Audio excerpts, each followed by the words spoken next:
Yesterday, we talked about setting some goals for yourself for the year and just one or two goals, and then looking at what are the things that are going to trip you up. And so today's video is going to be about how to overcome some of those things that are tripping you up. The first thing you have to know is that belief systems get formed out of your experiences. So in the first 5 years of life, those experiences get measured around whether it's safe or not to be in the world. So if you're prone to an environment that had a lot of violence or disconnect, like people were not attuned to you, or there's numerous reasons why people are not really connected deeply to you, that causes the brain to draw conclusions. So those are the hardest ones to see because we identify with them. We think that's just the way life works, or that's just who we are. So we need ways of unpacking that. We need ways of seeing, like, what is it that's going on in me that's causing me to get this particular outcome? So the step one first is just to recognize you're not getting the outcome that you want. That's the first step. You have to be able to stop and go, wait a minute, that's not the outcome I'm looking for. In any given moment of life, you can ask that to yourself, whether it's an argument with somebody, whether it's trying to communicate your needs, whether it's asking for what you want, whatever it is, you're responsible for the way you receive and interpret that information. So one of the first steps that I want to encourage you with is to feel what happens in your body as you're listening to people, right? So remember, we're sensate beings. Before we learn how to talk, we're feeling everything that's happening and we're drawing conclusions based on that feeling. Our body has this amazing radar system that tells us is something dangerous or not.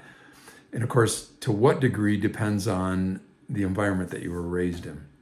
Some people got used to intense energy, and so what might seem dangerous to me may not seem dangerous to another person, even though another person may say both of them are dangerous. So, keep that in mind, that it's relative to the individual. So the way that you start working with this is to go inward, and any moment, whether you're watching a TV show and it's really scary or sad to you, just notice what starts happening in your body.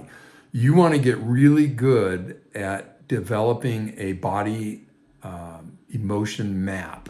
Like, oh, when I'm sad, my chest gets tight, or when I'm afraid, my belly gets tight, or when I'm angry, my jaw and the back of my head starts getting tight. This is really important for your own internal awareness. And then as time goes by, I can share more about what to do with that information. But the first step is literally just practice feeling what is happening in your body. All right, hope that's helpful. Many blessings. I will see you in the next session. And of course, always, always, always, don't sit there and suffer. If you're having an issue that you can tell has repeated itself for years and years, don't do that to yourself. I had an experience many, many years ago where I saw in slow motion the magnitude of how much time I had wasted in my life being stuck in negativity, or being stuck in depression, or being stuck in some kind of negative thinking pattern. And it's just not worth it. So today we know so much about how all of this stuff works that I just want to encourage you to just reach out. You can go to my website. Underneath the video there's a little button that you can click on and get a free session. So if that's the only session you do, that's wonderful. I'm here to serve people like yourselves that are feeling the pain of life, that want resolution. And I'm here to tell you, I'm living proof you do not have to live in pain day in and day out, emotional pain in particular. So many blessings. I will see you. Be sure to pass this on to your friends that you know need help. And love and hugs to all of you. Bye for now.